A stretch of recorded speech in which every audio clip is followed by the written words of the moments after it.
Olá, alunos! Tudo bem com vocês? Um bom dia! A aula de matemática de hoje é sobre figuras geométricas. Vocês vão observar que a geometria se baseia em três noções básicas, que são o plano, o ponto e a reta.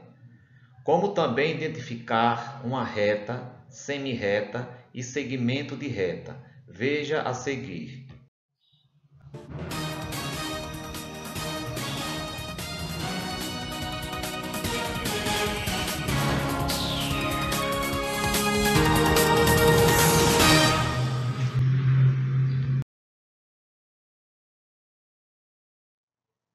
Iniciamos o estudo com essa pergunta: o que são figuras geométricas?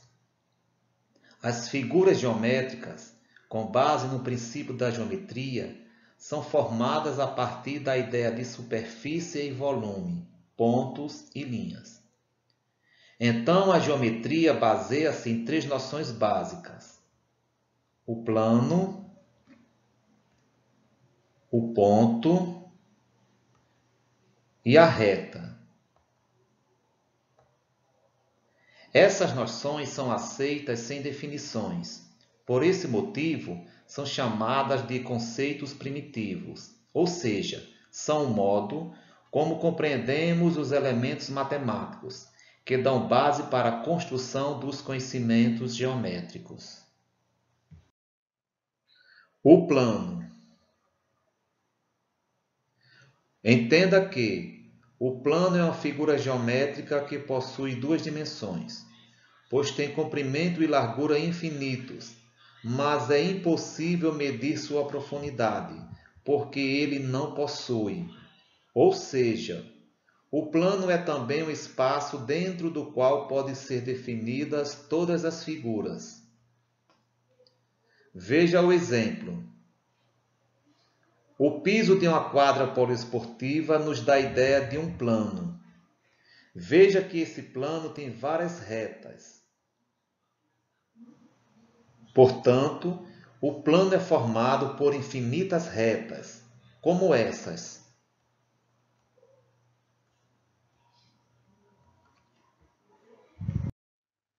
Agora perceba o ponto.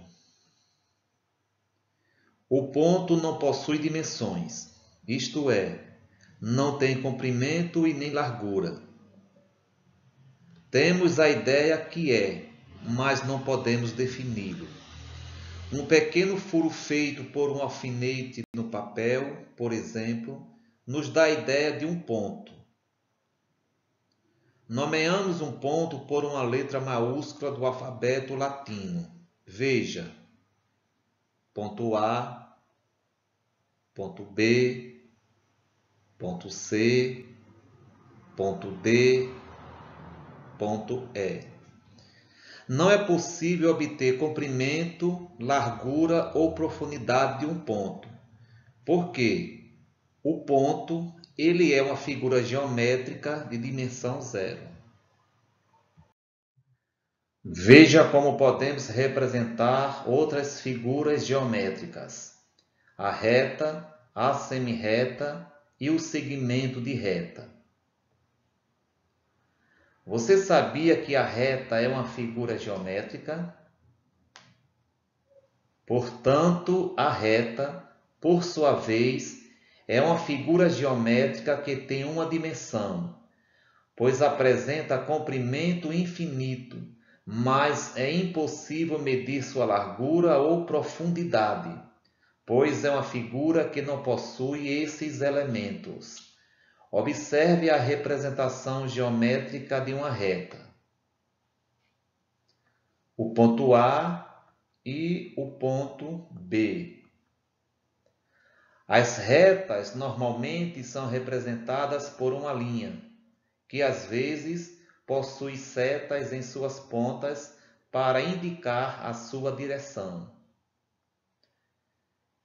Também nomeamos uma reta por uma letra maiúscula do alfabeto latino. Veja agora a semirreta. As semirretas podem ser encontradas dentro de uma reta. Elas possuem um ponto inicial, mas não possuem ponto final. É como se, em algum ponto de sua extensão, a reta sofresse um corte. Perceba a representação geométrica de uma semirreta. Ponto A e o ponto B. A notação usada para as semirretas é segmento AB, em que A é o ponto inicial e B é a direção para onde a semirreta segue. Observe que o ponto A é a origem da semirreta. E, por fim, o segmento de reta. Um segmento de reta é uma parte da reta que pode ser medida e que possui ponto inicial e ponto final. Supondo que esses pontos sejam A e B, o segmento de reta será representado geometricamente da seguinte maneira. Observe o ponto A e o ponto B. Esses pontos são chamados de extremidades do segmento de reta, que é denotado apenas por AB. Portanto, um segmento de reta nada mais é do que uma parte de uma reta que possui um ponto inicial e um ponto final. Nessa aula nós vimos que um plano é uma superfície plana que se estende infinitamente em todas as direções. Por exemplo, a superfície de uma mesa é plana. O ponto não tem dimensão. Toda a figura geométrica é considerada um conjunto de pontos. A reta não tem origem nem extremidade. É infinita. Por isso, não é possível determinar o seu comprimento. Por hoje é só. Até a próxima aula.